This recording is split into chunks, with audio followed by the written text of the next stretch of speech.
ان المتقین فی ظلال وعیون وفواکہ مما یشتہون کلوا واشربوا ہنیئا بما کنتم تعملون انا كذلك نجزی المحسنین ویل یومئذ للمکذبین۔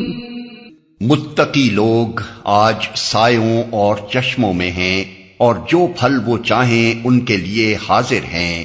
کھاؤ اور پیو مزے سے اپنے ان اعمال کے صلے میں جو تم کرتے رہے ہو، ہم نیک لوگوں کو ایسی ہی جزا دیتے ہیں۔ تباہی ہے اس روز جھٹلانے والوں کے لیے۔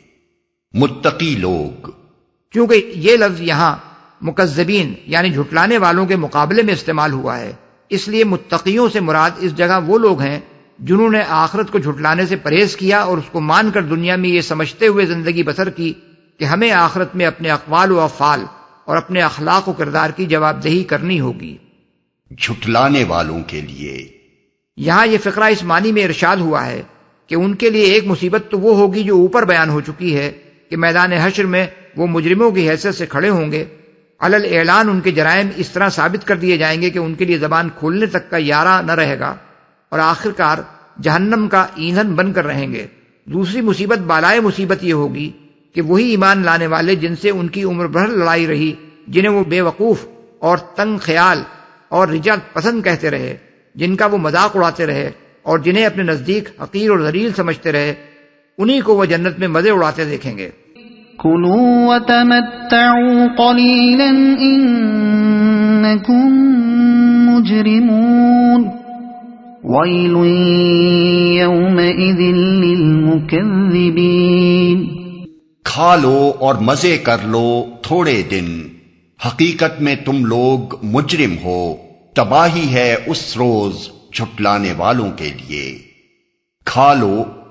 اب کلام ختم کرتے ہوئے نہ صرف کفار مکہ کو بلکہ دنیا کے تمام کفار کو مخاطب کرتے ہوئے یہ کلمات ارشاد فرمائے جا رہے ہیں۔ تھوڑے دن یعنی دنیا کی اس چند روزہ زندگی میں۔ وَإِذَا قِيلَ لَهُمُ ارْكَعُوا لَا يَرْكَعُونَ وَيْلٌ يَوْمَئِذٍ لِّلْمُكَذِّبِينَ۔ جب ان سے کہا جاتا ہے کہ اللہ کے آگے جھکو تو نہیں جھکتے، تباہی ہے اس روز جھٹلانے والوں کے لیے، نہیں جھکتے۔